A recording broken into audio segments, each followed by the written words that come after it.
bookish friends, welcome back to Amanda's Bookish Adventures. It is day 20 of Bookmas, and we will be talking about webcomics. So, Lore of Olympus is from Webtoons, and it's became a graphic novel. We have 3 that's already out, and the 4th volume comes out next year. We also have Heartstopper, and I think that came out on Tumblr, and that has 4 volumes out, and it's getting its 5th published next year. So a lot of these webcomics are getting published. Some that aren't exactly graphic novels but are getting turned into manga. I'm really excited about it. I'm going to be showing you these releases on my computer. I am sorry it's another computer video, but I'm actually really excited because I'm going to tell you which one I'm the most excited about. The Remarried Empress is it's on Webtoons and a lot of other sites. It's getting a printed copy of the first volume comes out at the end of November, and I believe the second volume comes out sometime next year. I'm excited for it. I love The Remarried Empress. It is my absolute favorite, so I will show you the ones on the computer and then I'll be right back. We have The Remarried Empress. Navier Elitrova was the lifelong companion of Voshti, the Empire of the Eastern Empire, with whom she spent her youth discussing the empire they would build together. She was intelligent, compassionate, and courageous. She was the perfect empress of the Eastern Empire until the day Voshti fell for another woman, demanding a divorce. However, it was Navier who shocked Salvushi. I can't say his name. I'm just going to call him the Emperor. His beloved mistress and a speechless court as she coldly declared, "I accept this divorce and request and an approval of my remarriage." We have Villains Are Destined to Die. In the easy mode of Daughter of the Duke Love Project, you play as Yvonne, the Duke's long-lost daughter who quickly gains the affection of various male characters to win the game. Very easy. In hard mode, you play as the villainess, Penelope Eckhart, the Duke's fake daughter, who starts her adventure with negative affection points. Very hard and filled with gruesome deaths, misunderstandings, and pining for love. One girl finds that she has much in common with Penelope and tries again and again to get her good ending. She is granted one more try. When she falls asleep, she wakes up as Penelope herself in the hostile world of the game. So this is volume 1. We have why Riella ended up at the Duke's mansion. So I can't say his name. So it's Ina Park thought she was getting another chance at life when she woke up in the world of a novel. The only problem? Riella McMillan, the character she was reborn as, is fated to be killed by her fiancé. For the sake of her survival, she comes up with an idea. Get into a fake marriage with a man more powerful than her groom-to-be. But when that protection comes in the form of Noah, Knight, the Duke, with a warm smile and a cold heart, Riella realizes she might be in a bit more over her head. She's going to regret the plan, isn't she? And this has came out in June, and there is a second, the second volume is coming out at the end of November. So we have My Gently Raised Beasts, and it isn't out yet. It comes out December 13th.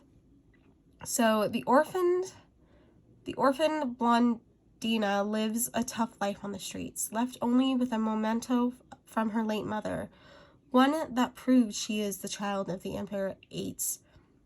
From the streets, Blondina moves into the royal palace where she lives a lonely existence. It is until she befriends a brash and surly cat named Amon. Not only can Amon talk, but he also turns into a cute boy. The truth is, Amon is no mere cat, but rather a member of the Divine Leopard Clan, a group of powerful demi-humans often at odds with humanity. Will the two be able to stay friends despite all the conflicts? Then we have Who Made Me a Princess, and the story of Thasia, the forsaken princess of the Oblian Empire, ends with her execution at the hands of her own father, or does it? Her tragic tale is plotted of the novel The Lovely Princess, but now a modern woman who read the book has just woken up as baby Anastasia herself, filled with her own memories and knowledge of the story she's stuck in, determined to survive her doomed fate. Infant Anastasia embarks on this new life with a plan, avoid attention, and hoards valuables to fund her escape. When her plan goes awry, she suddenly needs to charm her way into the good graces of her father, but the beautiful tyrant emperor, so he doesn't kill her again. So we have a villainess for a tyrant. So it says, for Cecilia, marriage has been inedible.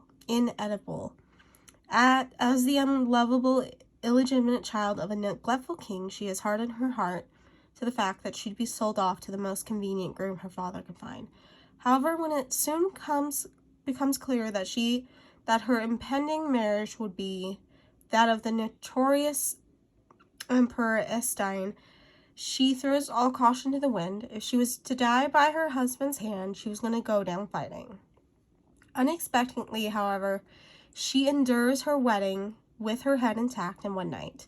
The emperor tells her that the secret to surviving within the scheming walls of his palace, she must conquer him an infallible and forge a name more fearsome than his own. Can Cecile become the villain her tyrant requires, or will she succumb? My dyslexia is on high today. Succumb to the dangers of the empire. The male lead is mine. It says the male lead, mine, is one of the most popular Korean novels, which got turned into a webcomic, is now officially able to read in English. The male lead is mine is a slice of life, heartwarming medieval fantasy of a woman lacking grand ambition and only wishes to live a quiet and peaceful life with the male lead. The male lead, the man who she's fallen in love with. It says the story tells the life of a modern day woman who reincarnates in a fantasy novel as Eris Hoshin, the novel's supporting character, destined to suffer. She wasn't sure what had happened. She was reading the book that suddenly piqued her interest. Before closing it, she ended up pitying Eris, the daughter of the Marquis, who refuses to marry the male lead, and ran away from home. Eris met a wicked man in the streets and suffered severe physical and emotional abuse or distress, leading to her bitter ending. The modern-day woman felt sympathy for Eris, as she fell asleep thinking how Eris could have avoided her bitter ending if she hadn't been stubborn to the very end. When she woke, she became Eris Hosen herself. Realizing the bitter ending that awaits her, she decides to change the future and snatches the male lead for herself. According to the original novel, it takes 2.5 years for them to meet, but she couldn't wait that long. She'll have to make the first move. With that thought in mind, she decides to write him a letter. There was no time to waste. After all, she'll make sure that the sweet and caring male lead is hers. And then we have the last one, the one I hate. It does count as a graphic novel, so I was wrong. They do count as graphic novels on here.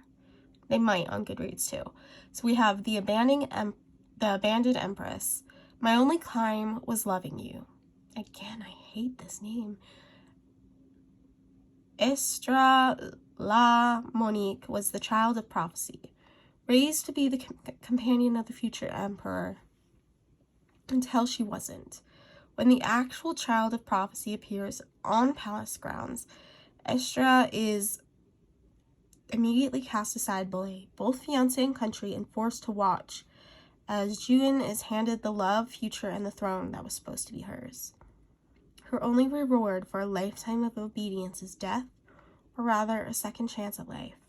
When she unexpectedly wakes up in her 10-year-old body, Estria resolves to escape the shackles of prophecy no matter what